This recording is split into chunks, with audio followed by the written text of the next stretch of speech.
Amidst a wave of Nazi resentment and disgust post-World War II, many atrocities were overlooked, none more so than Unit 731. Unit 731 was a Japanese chemical and biological weapons development and research facility. The Imperial Japanese Army would conduct brutal human experiments on Chinese civilians and Soviet, Mongolian and Korean POWs, among others. Over 3,000 men, women and children lost their lives in the most agonizing, horrible ways. The lack of empathy and disregard for human life was shown in the facility's word for their test subjects.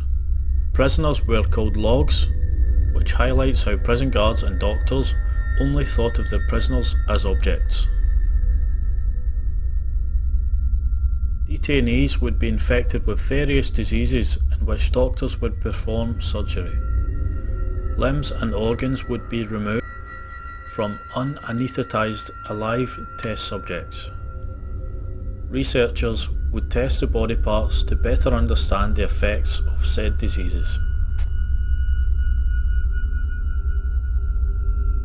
Victims would also be infected with sexually transmitted diseases such as syphilis and gonorrhea to study the effects.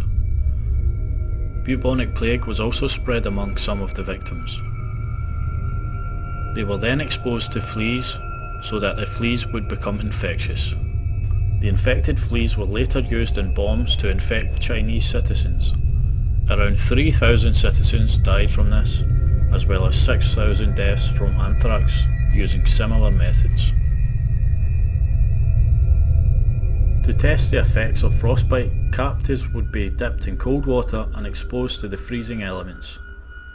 Researchers would then try various methods of reheating, such as dipping the limb in boiling water.